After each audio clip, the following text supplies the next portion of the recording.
Ukrainian forces have retaken more than 2,500 square kilometers of territory in the northeast of the country in just 3 days, a significant setback for Russia.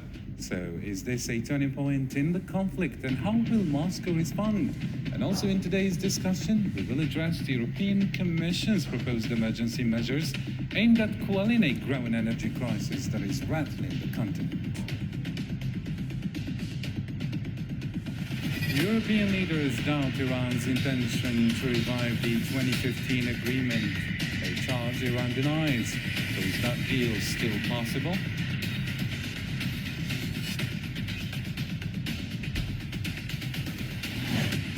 Also in today's special coverage, the focus on the new stand of solidarity between Russia and China will be addressed, in which the light will be shed on Moscow's back in Beijing's One China policy and its opposition to the provocation by the United States in the Taiwan Strait, and values China's balanced position on Ukraine. This is AL24 News special coverage.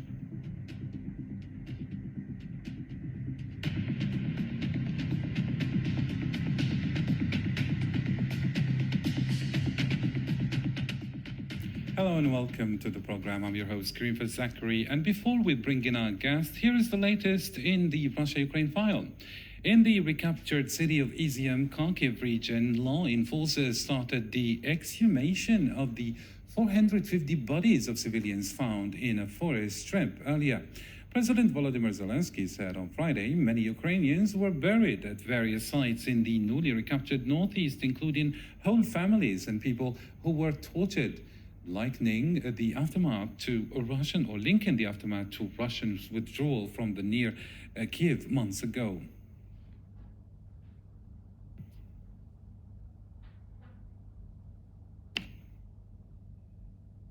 Today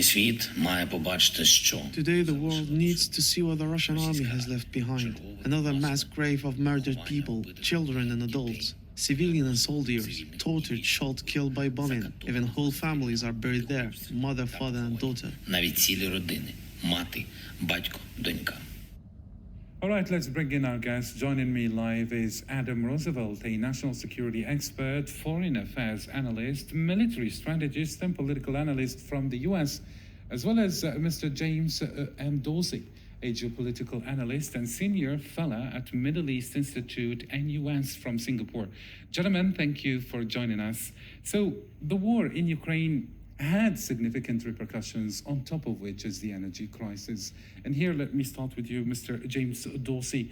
I mean, regional Governor Oleg said on Friday evening that 99% of the bodies exhumed Friday in the eastern Ukrainian city of Izium showed signs of violent death. What is your take on this? Well, I think obviously we're going to have to wait for a investigation to draw a final conclusion of this. It's a reasonable assumption that this was a crime committed by Russian rather than Ukrainian forces.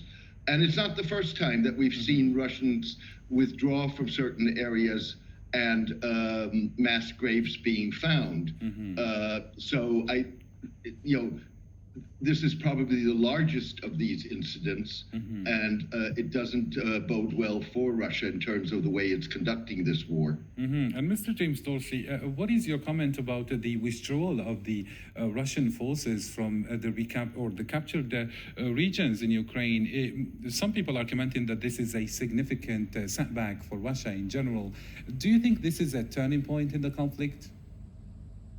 It's no doubt a setback in multiple ways, both on the ground as well as in terms of Russian prestige and image and the credibility of Russia as a military force.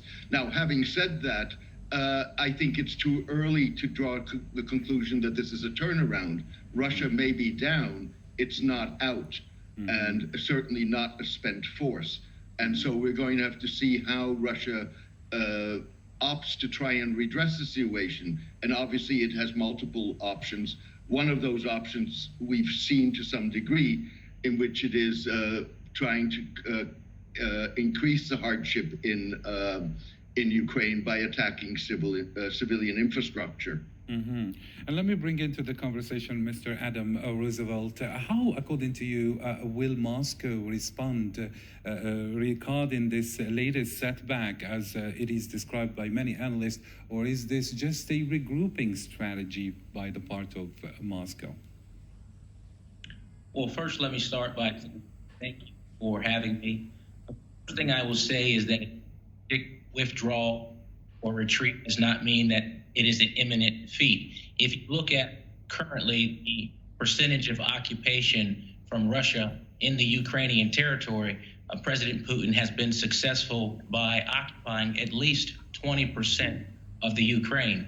As you look at the map today in the Donbass region, we understand that his objective will be to capture the entire Donbass region. But from a strategic perspective, President Putin had already focused on, from 2014, the annexation of Crimea, was to make sure he controlled the routes coming into the Black Sea, where certain enemies or adversarial parties in the Ukraine could receive logistic supplies and commodities that could effectively continue their military campaign against Russia. If you look at the map today, they have Crimea, they have Melitopol, they have Kherson, and a few other locations, and they dominate the Black Sea in terms of the entry and exit points. So I think militarily, he does have a strong position. Now it's up to him to decide just how far he wants to go in terms of potentially leveraging nuclear capability, which will not be an option, but I will not put this past President Putin if he is backed to a corner, given any additional support the United States and NATO will provide beyond weapons and economic support.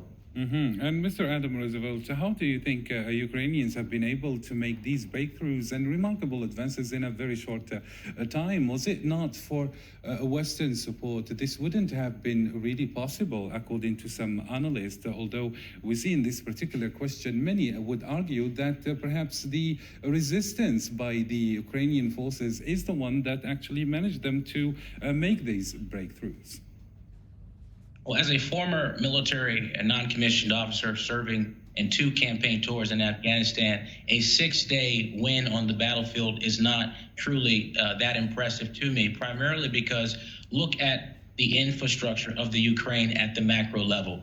At the very beginning of this war, President Putin carried out a series of phases to diminish infrastructure. He targeted military sites. He targeted civilian buildings. The infrastructure of Ukraine has been destroyed. Now we are seeing a different strategy as they withdraw. They are killing violently the citizens of the Ukraine and leaving no man, women, or child behind.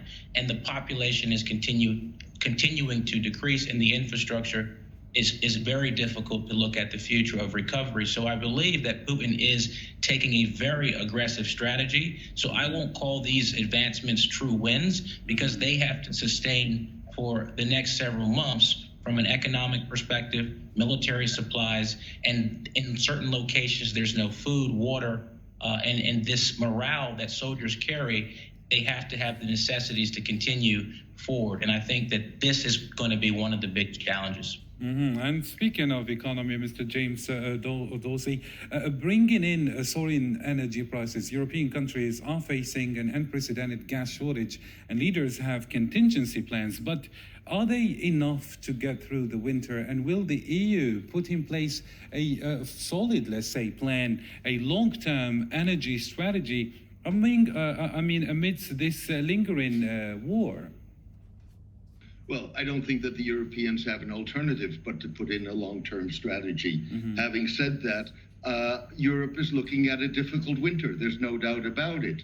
But then again, the stakes in this conflict are extremely high. And it's a question of judgment, but I would make the judgment that the hardship that Europe is going to suffer and is suffering as a result of the energy crisis is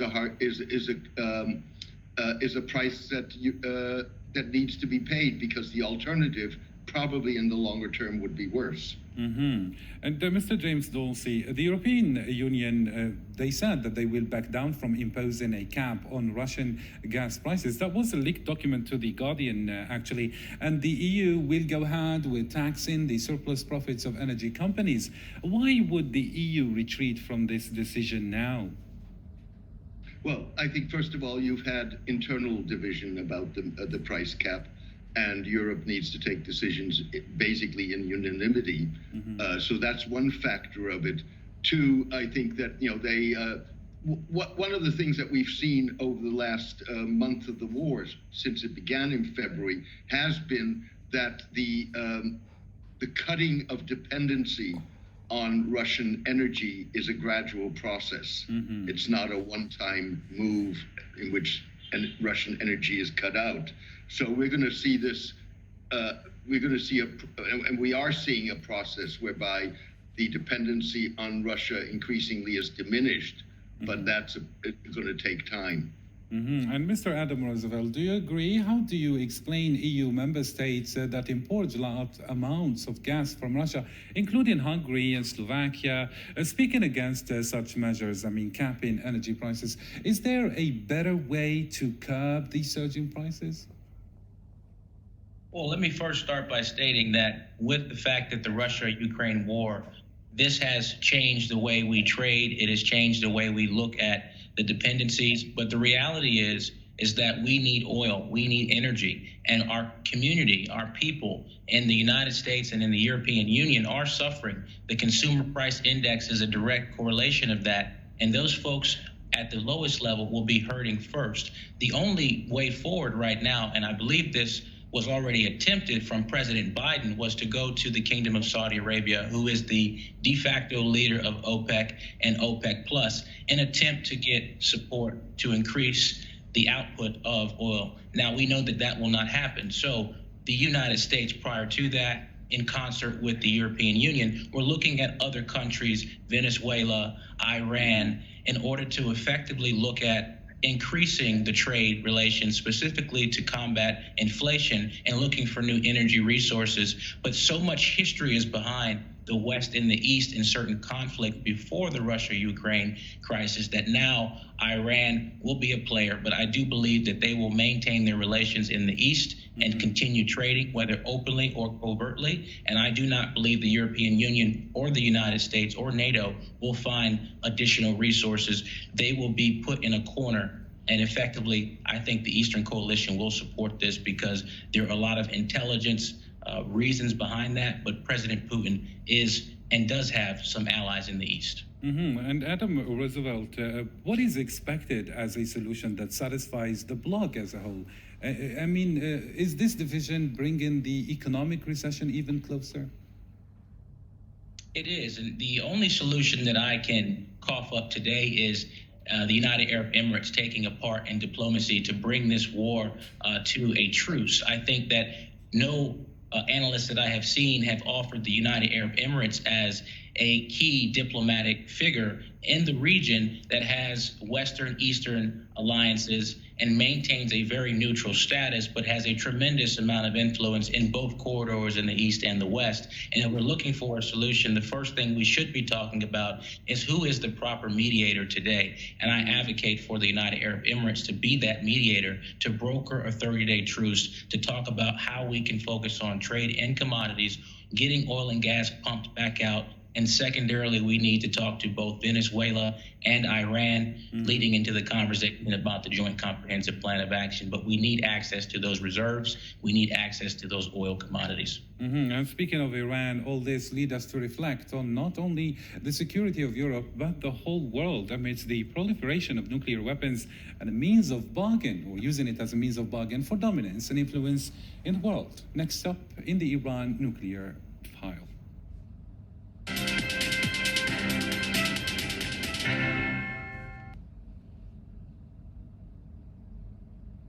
So as announced, here's the latest on this file. Iranian President Ibrahim Raisi told the US sanctions on his country must be lifted to reach a nuclear agreement. Ibrahim Raisi added that there must be guarantees established to ensure a lasting removal of U.S. sanctions.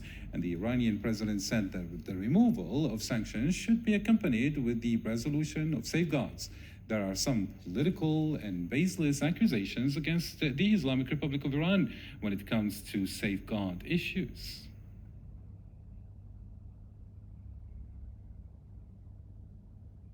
Let me get back to you, Mr. James Dorsey. The latest setback in the Iran nuclear talks with European leaders, they say they doubt Iran's intentions to revive the 2015 agreement, which is a charge that Iran denies. So do you think that this deal is still possible? I think at this point, both parties, with other words, the United States and Iran, have an interest in postponing a conclusion of a deal till late November at the earliest. The reason for that being that you have two sets of elections that are going to impact this. The first one is in early November, the 1st of November, if I'm not incorrect, in Israel, with the question of whether or not former Prime Minister Benjamin Netanyahu may come back to office.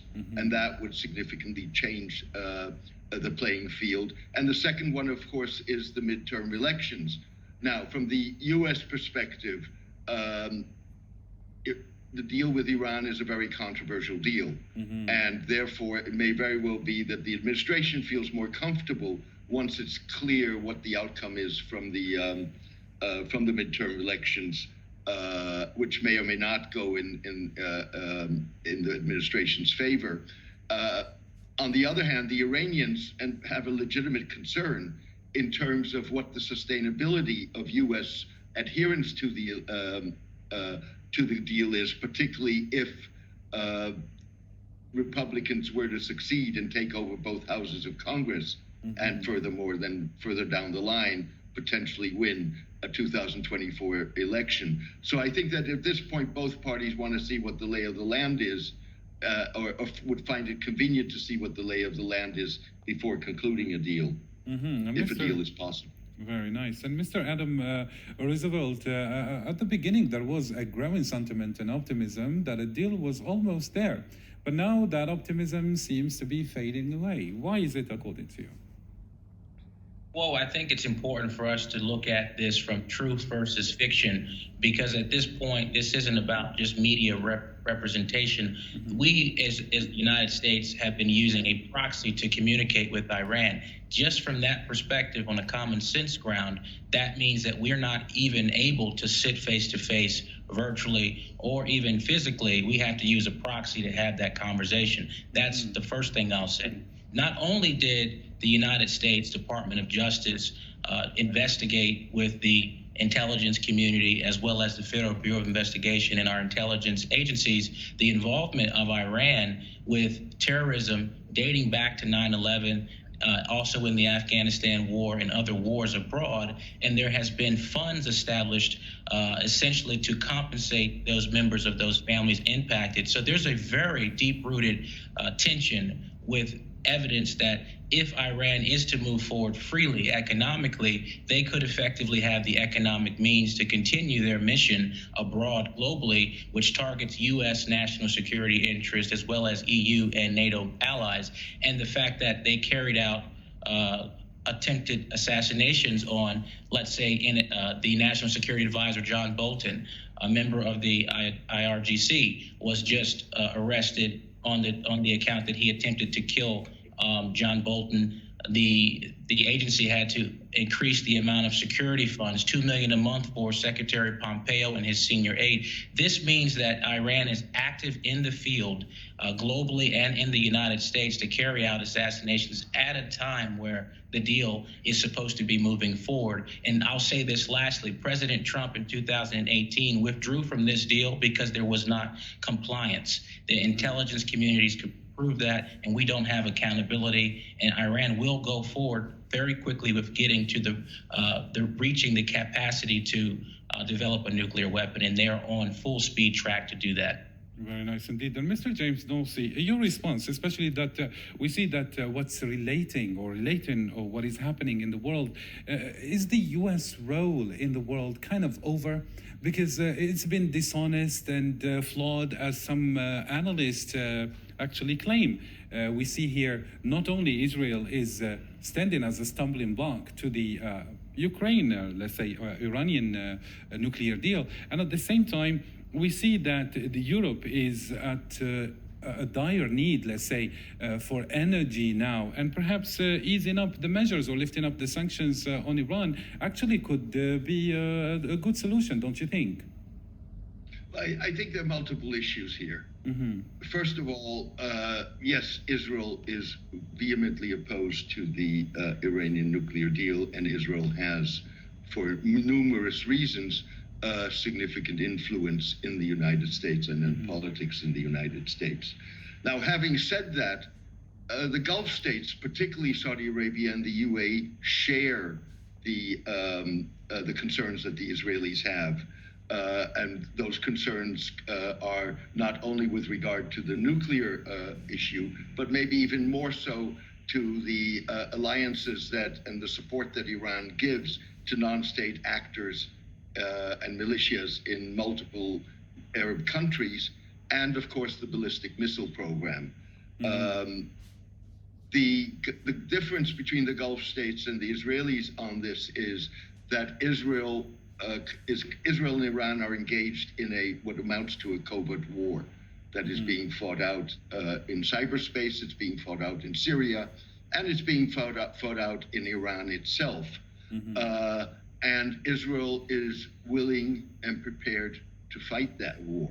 The Saudis and the UAE see themselves as, if you get a military confrontation, a broader military confrontation with Iran, as being targets, and they have the experience of the Iranian or pro-Iranian attacks on oil facilities in Saudi Arabia in 2020, and attacks on shipping in 2020 in the UAE, and on infrastructure in the UAE in 2021.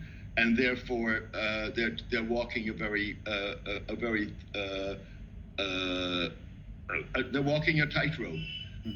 Now, having said that, on the broader issue, I think it would be wrong to count the United States out. On the contrary, yes, there are upcoming powers, but the United States still is a major power, if not the major power, in many respects globally.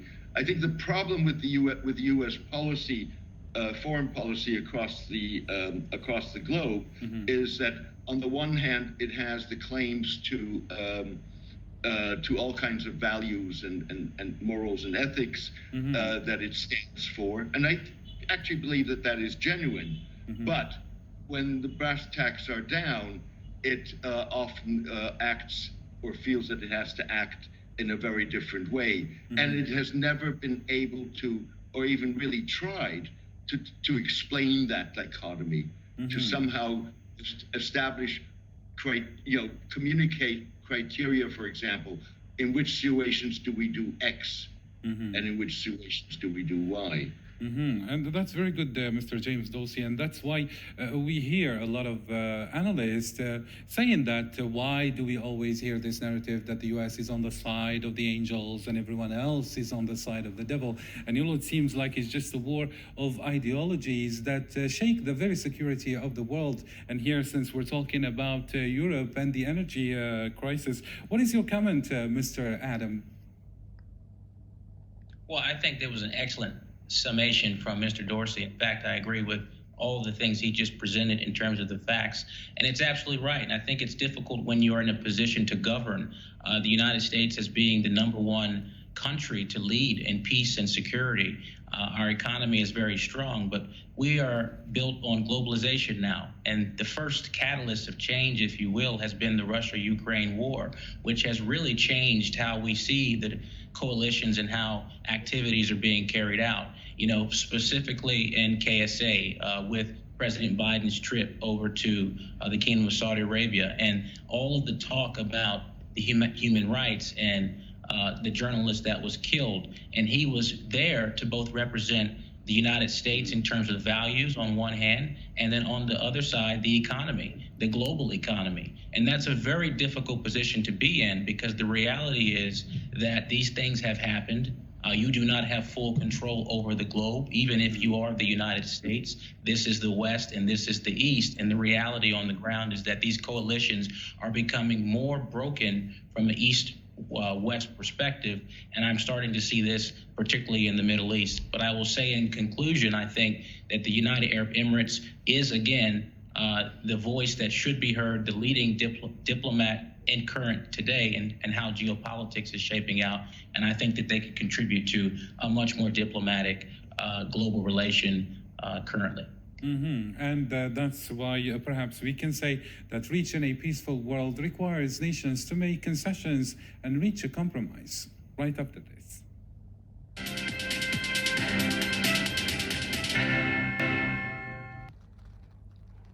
So I invite you, dear viewers and dear analysts, to follow the latest. Leaders of the Shanghai Cooperation Organization, including from India, Pakistan, Iran, and 4 Central Asian countries, have convened in the city of Samarkand in Uzbekistan, which has seen a flurry of high-level talks, including the first face-to-face meeting between Xi Jinping and Vladimir Putin. Let's follow.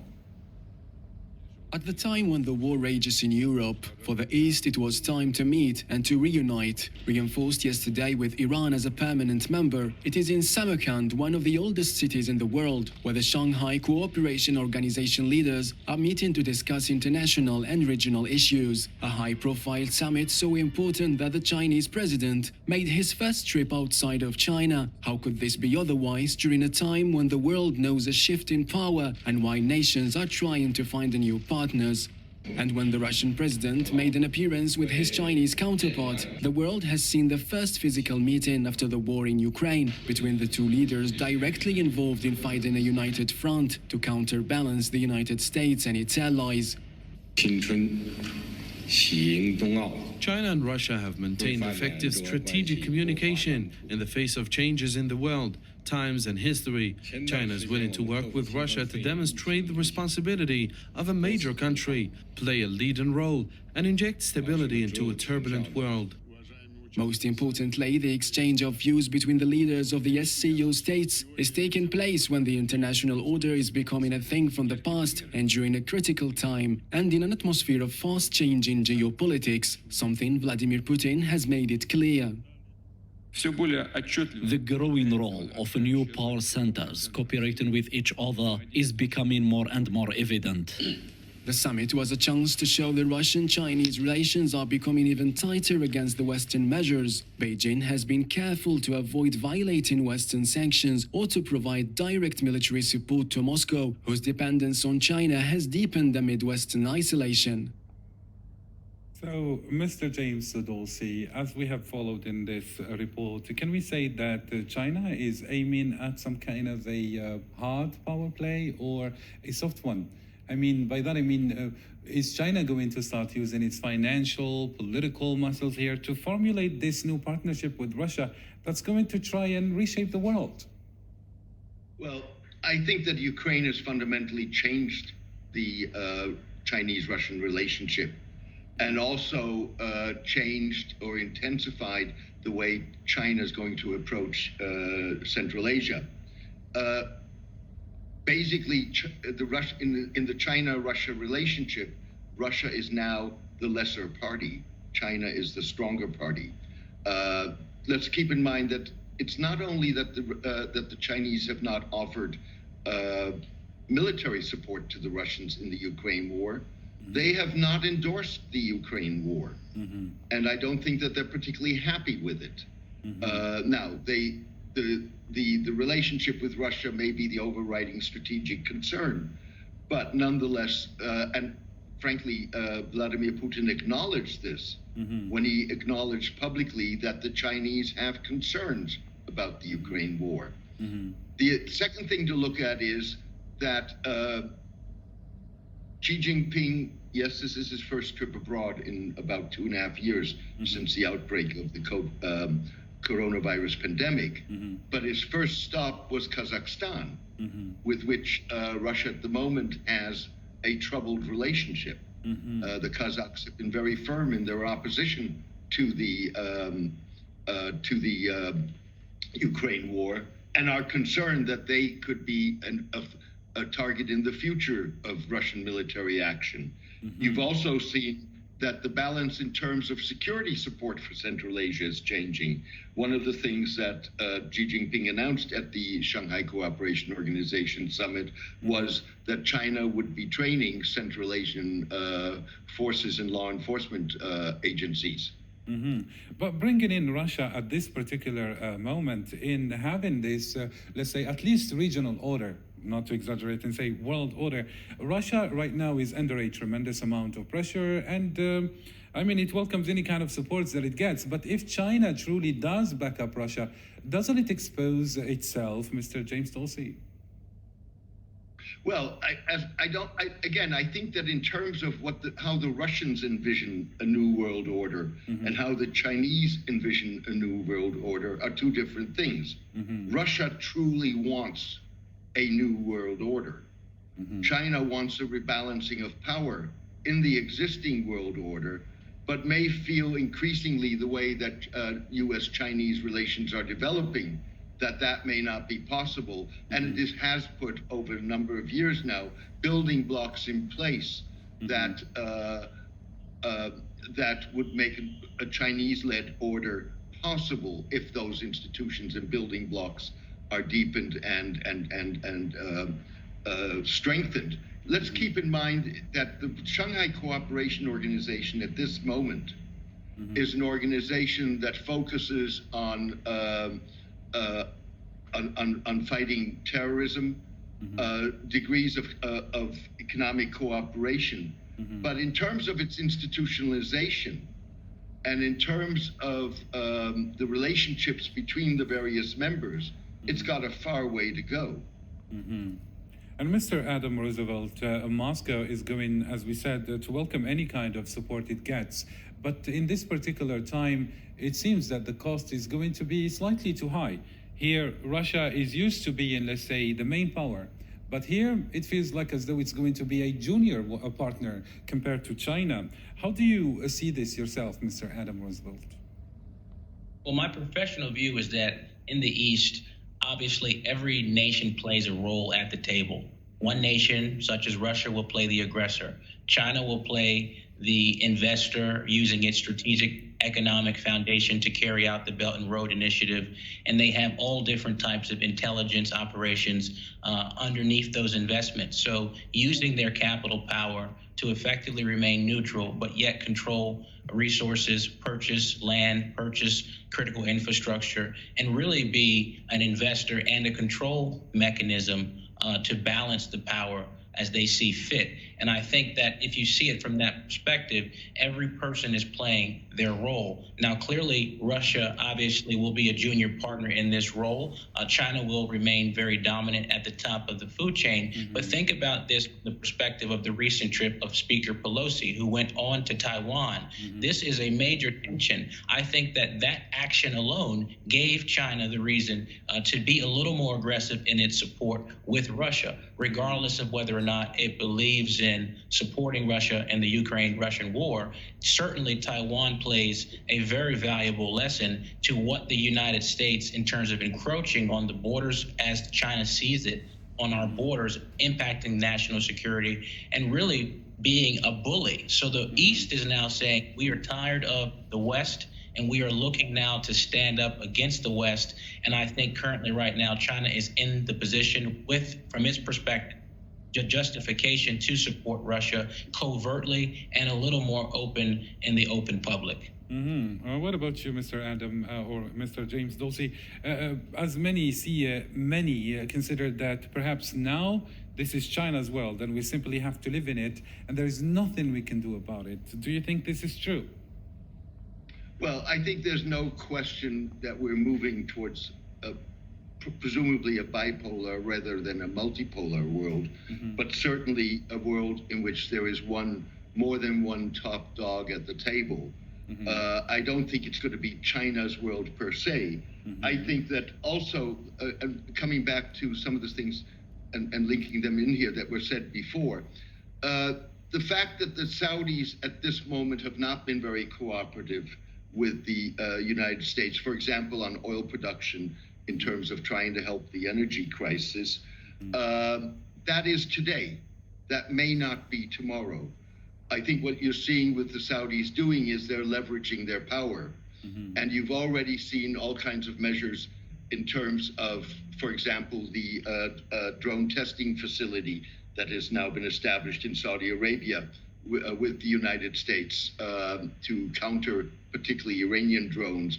That as the fact of the matter is that even if the Saudis wanted to look for a different defense guarantor in the security guarantor in the Gulf, there is none but the United States. Neither Russia nor China is at this point capable, and they certainly are not willing.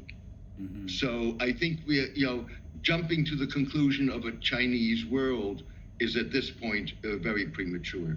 Mr. Adam Roosevelt, do you agree? I mean, despite the fact that one of the key things, let's say, about China's role in the world when it comes to other countries is that their law is respected, whoever is in charge. Or take, for example, Pakistan. China has long been a very good friend to Pakistan. It hasn't said you need to be a democracy or they shouldn't be a military dictator. It simply dealt with whoever and whatever was in government. And on the other hand, Pakistan, for instance, complained about the Americans interfering in their domestic affairs by having this insistence on freedom and democracy. Is that something China that is going to lean on, like something that China is going to lean on? Will it keep that up? Will it keep dealing with the people in power without actually insisting on any kind of political change domestically? Well, if you study the Belt and Road Initiative, they're going to use their economic strength to expand control, influence politically and economically. China will do what is necessary for its own economic and national security interests. Every nation has an intelligence operation to monitor, spy, collect information.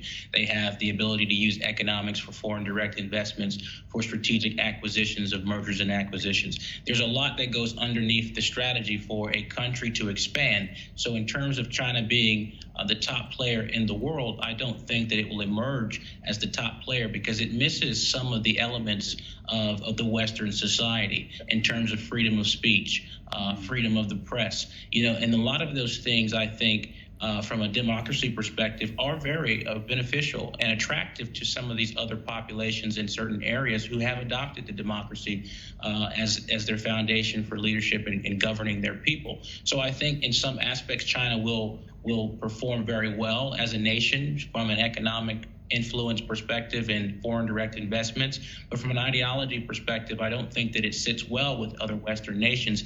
And we're seeing now a point at which people are starting to push back in places like Vanuatu, Australia. We're seeing a lot of effort stood up to start to push back against CCP. So I think that this is now the time for Western nations to continue forward. And as a final question, very briefly, Mr. James Dorsey, we see what happened, for example, in Afghanistan and how the U.S. failed in imposing a democracy there. How do we actually deal with these countries that are favoring, let's say, the East? Well, first of all, I think the more important question here is that the Chinese maintain that they have a policy of non-interference. Even if that were so, and I'll come back to that in a second, fact of the matter is that as Chinese interests enlarge and multiply, they're going to have a greater interest in what happens in all kinds of countries. You're already seeing that in the definition of what constitutes interference. So, for example, to use the phrase that was used by Xi Jinping, even though I think it's broader than that, Xi Jinping defines colored, as does Vladimir Putin for that matter, color revolutions. With other words, a popular uprising against a government that is unpopular, does not deliver, or for whatever other reason, they define that as sorry to cut your train of thought. Unfortunately, we have run out of time and we need to wrap it up. Thank you so much, Mr. James Dorsey and Mr. Adam Roosevelt for your thorough analysis. Thank you, dear viewers, for keeping it here on AL24 News. That's the end. Bye for now.